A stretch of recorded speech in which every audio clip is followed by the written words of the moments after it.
আকুত বিকুত নামৰ ফেচবুক পেজৰ গৰাকীৰ বিৰুদ্ধে চামগুৰি আৰক্ষী থানাত এজাহাৰ দাখিল এজন শিশু অধিকাৰ কৰ্মীৰ। আকুত বিকুত ফেচবুক পেজটোৰ জৰিয়তে পেজটোৰ স্বত্বাধিকাৰী সঞ্জয় শইকীয়াই বৰ্তমানৰ শিশুসকলক ভয় আৰু মানসিকভাৱে দুৰ্বল কৰিবলৈ চেষ্টা কৰাৰ অভিযোগত পেজটোৰ স্বত্বাধিকাৰী সঞ্জয় শইকীয়াৰ বিৰুদ্ধে এজাহাৰ দাখিল শিশু অধিকাৰ কৰ্মী প্ৰাচুৰ্যপ্ৰাণ নাথৰ। আপোনাৰ নামটো? মোৰ নাম প্ৰাচুৰ্যপ্ৰাণ নাথ। মই শিশু অধিকাৰৰ লগত জড়িত, লগতে মই এজন NGO এক্টিভিষ্ট। আপুনি দেখিবলৈ পোৱা হৈছে আজি চামগুৰিৰ এটা জেগাত কিহৰ ভিত্তিত কি গোচৰ? হয়, আপোনালোকে নিশ্চয়কৈ গম পাইছে যে অসমৰ দৰং জিলাৰ পৰা এটা পেজ পৰিচালিত হৈ আছে, আকুত বিকুত নামেৰে এটা চেনেল পৰিচালিত হৈছে ফেচবুকত। আৰু তেওঁ শিশুসকলক উদ্দেশ্যি বহু ধৰণৰ তেনেকুৱা কাৰ্য কৰি আছে, যিবিলাক শিশুৰ মানসিক শাৰীৰিক বা বৌদ্ধিক বিকাশত সাংঘাতিক এটা বিৰূপ প্ৰতিক্ৰিয়া সৃষ্টি কৰিব বুলি মই ভাবিছোঁ, বা অসমৰ বিভিন্নজন ৰাইজে ইয়াত মত পোষণ কৰিছে। আৰু বিষয়টোৰ লগত বহু দিনৰ পৰা জড়িত থাকি পেলাই এই আকুত বিকুত নামৰ চেনেলটোৰ কাৰ্যপন্থাই আমাক সাংঘাতিক মৰ্মাহত কৰিছে।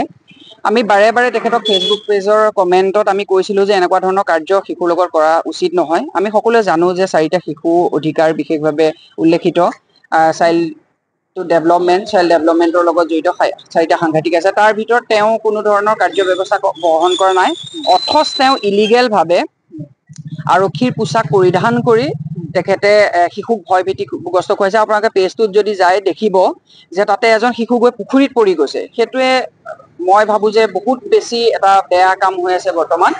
আৰু অনাগত দিনত এনেধৰণে থাকিলে শিশুসকলৰ আৰক্ষীৰ প্ৰতি সাংঘাতিক মনোভাৱটো বেয়া হ'ব বুলি মই বিশ্বাস কৰোঁ। তেওঁৰ নামটো কি জানে নেকি? তেওঁৰ নামটো এতিয়ালৈকে মই গম পোৱা নাই, কিন্তু আকুত বিকুত বুলি আছে চেনেলটো, আৰু দৰং জিলাৰ পৰা পৰিচালিত হৈ আছে বুলি মই গম পাওঁ। আজি আপোনালোকে কাৰ হৈ আজি কেছ দিলে? কেছ মানে আমি এতিয়া এজাহাৰ এখন দিছোঁ চামগুৰি আৰক্ষী থানাত।